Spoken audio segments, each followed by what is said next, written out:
Welcome everyone to another episode in the Perspective Drawing series. In this video we are going to learn how to scale objects correctly when drawing. So what do I mean when I talk about scaling objects correctly? Well, you likely already know that as things move further into the distance, they seem to reduce in size and appear smaller. And so if we want to produce some convincing drawings, we need to make sure that we do the same. But it's no good just to estimate the size of something as it moves further away. And there's no real reason to do that, because there is a simple technique which we can use. So here I am going to give you an example. I'll establish the horizon line, I'll just put it across the centre and get an idea of the space that I am working in. Now I'm trying to keep this as basic as possible, and so I'm just going to draw a line. It doesn't get more basic than that, but likewise with when I draw boxes throughout these episodes, this is to keep these examples easy to follow, but this can be applied to anything you are drawing. So imagine this line to be the height of an object in your drawing, and you want to add another one, but this time this next one is going to be further back into the distance. So to do this, I firstly need to figure out the position of this new line. Once I know that, I can simply take a line from the bottom of the first line through to that new point and continue that on until it meets the horizon line. Now I bring a line from the top of the first line until it meets that point that we just created on the horizon line. And I know that I'm saying line quite a lot in this episode, but that's all we need to do. I have now worked out the correct height for the second line, which would be between those two lines which head to a point on the horizon line. So now let's move some more of these lines around the drawing space. I can easily move any of these left or right because they would remain the same height, meaning that I just take two lines at the top and bottom and bring them across, keeping them parallel with each other.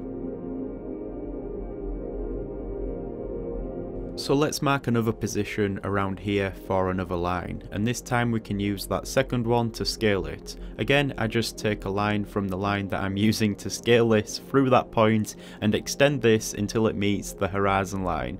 I then take another line from the top of the second one to the point on the horizon line as well, and this will give me the correct height. If I wanted to, I can also add some more lines in between these construction lines which we previously did. And so that's a very simple technique for doing something really useful, and it's surprising how many times you see objects in drawings that are scaled incorrectly. Now in this next example, I am going to draw some boxes around the drawing space. I am also going to create a hole in this ground plane, which I make obvious as I quickly shade all of this in. So now we have some kind of an environment here and a sense of space, and I'm going to repeat what we had done in the previous example. I am scaling some lines around this ground plane.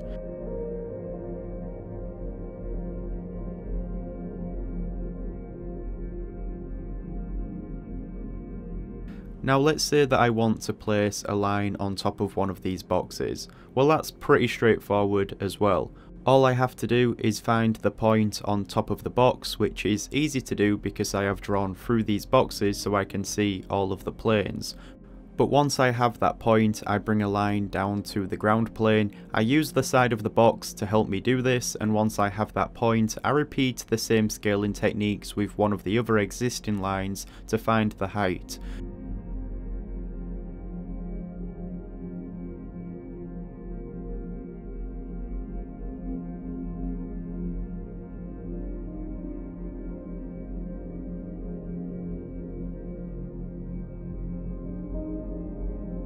Now that I have found the correct height, all I have to do is move this upwards with the bottom of this line starting at the point on top of the box.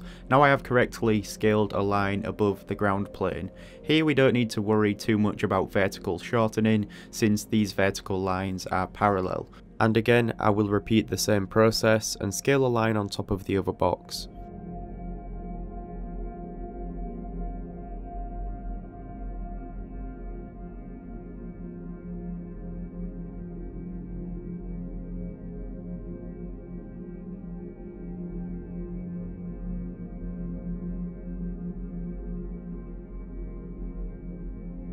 The same can be done if we want to scale something lower down. Let's find a point in this hole and repeat the same techniques.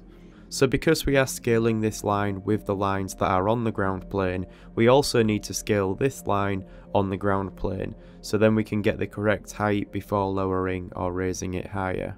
So that's a basic example of how to scale objects when drawing, and this is something that you'll likely see me do often when I create some later examples. I hope you found this useful, and if you want to see more tutorials like this, then be sure to give the video a like.